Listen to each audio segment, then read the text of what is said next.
کہاں کہاں انسان جاتا ہے یہ اس دنیا میں محنت اور مشقت.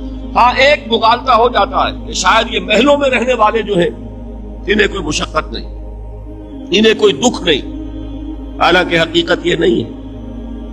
جو جتنا امیر ہے آپ دیکھیں گے اس کی جسمانی مشقت کم ہے, ذہنی کوفت زیادہ ہے. ٹرینکولائزرز کی انہیں ضرورت پڑتی ہے, انہیں سیڈیٹیوز چاہیے. خواب آور دوائیں مزدور کو نہیں کبھی ضرورت پڑے گی. وہ 8 گھنٹے کی محنت کرنے کے بعد احساس ہوتا ہے کہ وہ صبح ہی کی خبر لے گا. اور یہ وہ لوگ ہیں کہ جن کو ہپنوٹکس, خواب آور دوائیاں, سیڈیٹیوز, مسکن ادویات, یہ سارا لیبنیم اور یہ ویلیم اور یہ فلاں اور یہ فلاں, یہ کہاں جاتے ہیں؟ ذہنی سکون اور اطمینان انسان کو حاصل نہیں. کسی کی جسمانی مشقت ہے, کسی کی ذہنی مشقت ہے. میں آپ کو یاد دلانا چاہتا ہوں مہاتما گوتم بدھ کا معاملہ. 30 برس کی عمر میں کپل وستو کا شہزادہ محل کو چھوڑ کر نکل گیا. جوان بیوی کو سوتا ہوا چھوڑ کر گیا. شیر خوار بچے کو چھوڑ کر گیا. راجدھانی میں رہنے والا محل کا باسی, جسے یہ معلوم ہے کہ باپ کے بعد مجھے یہ سلطنت ملنے والی ہے, کیوں گیا؟ کبھی کبھی آپ نے سوچا؟ اس نے انسان کے غم اور دکھ کا مشاہدہ کیا. اس نے دیکھا کوئی اندھا ہے, ٹھوکر کھا کر گر رہا ہے. کوئی والدین کھڑے ہوئے رو رہے ہیں اور ان کی نگاہوں کے سامنے ان کا نہایت محبوب بچہ دم توڑ رہا ہے اور وہ کچھ نہیں کر سکتا. اس نے سوچا یہ صدمہ کیوں ہے انسان کا, یہ دکھ اس کا مقدر کیوں ہے؟ اس صدمے سے, اس دکھ سے نجات پانے کی بھی کوئی شکل ہے کہ نہیں ہے؟ انسانوں کی ایک عظیم اکثریت, شاہ ولی اللہ دہلوی رحمت اللہ علیہ کے الفاظ ہیں کہ وہ لدو اونٹ اور کولو کا بیل بن کر زندگی بسر کرتی ہے. جو 8 گھنٹے تک اینٹیں ڈھو رہا ہو, اس شخص کا تصور کیجیے آپ, وہ واقعی انسان ہے یا حیوان بن گیا ہے؟ اور 8 گھنٹے کی اس محنت کے بعد بھی ہو سکتا ہے کہ 2 وقت کی روٹی اسے پوری نہ ملے. اور یہ تو ہو سکتا ہے, نہیں ہوتا ہے, کہ اگر بچہ بیمار پڑ گیا ہے تو شاید کوئی برتن بیچے بغیر اس کی دوا کا سامان نہ کر سکے.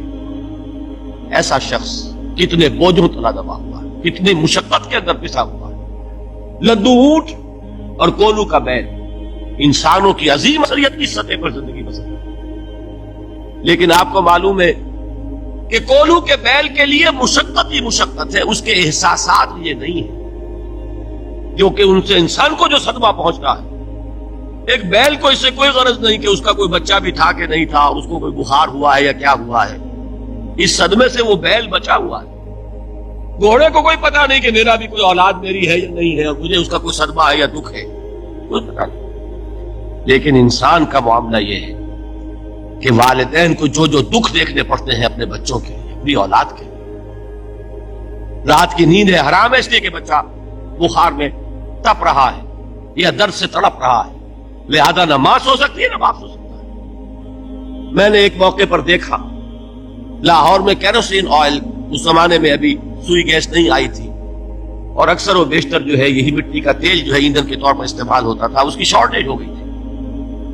تو کئی فرلانگ لمبی قطاریں لگتی تھی ان دکانوں کے باہر, ڈپو کے باہر. اور ایسے منظر بھی کہ ایک خاتون برقع پوش, ایک گود میں بچے کو لیے ہوئے, ایک کی انگلی پکڑے ہوئے, بوتل ہاتھ میں لیے ہوئے تیل کے لیے, اور کئی گھنٹے کھڑی ہے دکان. یہ مشقت انسان جھیلتا ہے کہ نہیں؟ غالب نے اس کا نقشہ کھینچا ہے کہ رنج سے خوگر ہوا انسان تو مٹ جاتا ہے رنج. مشکلیں اتنی بڑی مجھ پر کہ آسان ہو, ہم بھول جاتے ہیں. ورنہ واقعہ یہ کہ قلب حساس ہو اگر, اور قید حیات و بند غم اصل میں دونوں ایک ہیں. موت سے پہلے آدمی غم سے نجات پائے کیوں. اچھا یہ تو ہوا لقد خلقنا الانسان فی کبد. حیوانات کا معاملہ ایک اور اعتبار سے آسان ہے. ان سے کوئی محاسبہ بھی ہے کیا؟ کوئی جواب دہی بھی ہے؟ کوئی ان کو اللہ کے حضور میں کھڑے ہو کر اپنے اعمال کا حساب بھی دینا؟ انسان کی یہ ٹریجڈی ہے, یہ المیہ ہے انسان. اس کو بھی قرآن مجید کی ایک سورت میں قسمیں کھا کر اذا السماء انشقت, اس کے بعد کیا فرمایا؟ یا ایھا الانسان انک کادح الی ربک کدحا فملاقیہ، اے انسان تیرا المیہ، تیری ٹریجڈی اس سے کہیں بڑھ کر ہے، تجھے صدمے پر صدمے جھیلتے ہوئے، مشقت پر مشقت برداشت کرتے ہوئے ایک روز اپنے رب کے حضور میں بھی کھڑا ہونا ہے، جواب دہی بھی کرنا۔